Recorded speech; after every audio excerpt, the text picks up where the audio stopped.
অনেকে প্রশ্ন করেন এনডিসির জন্য প্রথম থেকে কিভাবে পড়বো? যারা এসএসসি 25, 26, 27 এ আছেন ভিডিওটা সেভ করে রাখেন কিংবা কমেন্টে জানান আপনার কোনো ফ্রেন্ড যদি জানতে চায়। প্রথমত কোয়েশ্চেন ব্যাংক কিনবেন কিনা? কোয়েশ্চেন ব্যাংক কিনতে পারেন আইডিয়া পাওয়ার জন্য, বাট এমডিসি কোয়েশ্চেন খুব একটা রিপিট করে না। সো কোয়েশ্চেন ব্যাংক পড়লে যে আপনি এখান থেকে হুবহু কমন পাবেন সেই আশা বাদ দেন। কোয়েশ্চেন প্যাটার্ন কোন বছর এমসিকিউ করে, কোন বছর তারা লং কোয়েশ্চেন মানে ব্রড কোয়েশ্চেন করে, কোন বছর ১ ঘন্টায় পরীক্ষা নেয়, কোন বছর আধা ঘন্টায় পরীক্ষা নেয়। কোয়েশ্চেন প্যাটার্ন ফিক্স না।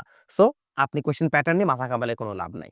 ভাইয়া স্ট্যান্ডার্ড কিরকম হবে? ভাইয়া এসএসসি স্ট্যান্ডার্ড কোয়েশ্চেন হয়। বিশ্বাস করেন এসএসসি স্ট্যান্ডার্ড কোয়েশ্চেন হলেই মানে পড়লে আপনার হয়ে যায়।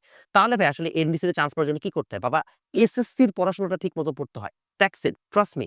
যে এসএসসির পড়াশোনা ঠিকমতো পড়ে না, যে বেছে, বেছে পড়বে, যে চ্যাপ্টার স্কিপ করবে, ওই বাচ্চা লাস্টের ৩ মাসে পড়ে নটরডেমে কোনদিন চান্স পাবে না।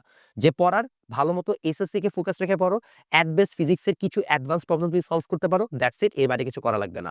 আমার ফিজিক্সের ব্যাচগুলো অলরেডি চলছে। কারো ভর্তি হতে হলে এই হোয়াটসঅ্যাপ নাম্বারে যোগাযোগ করো। কারণ আমি কিন্তু তোমাকে একাডেমিক লাইফ থেকে কলেজ অ্যাডমিশনের জন্য প্রিপেয়ার করে ফেলব।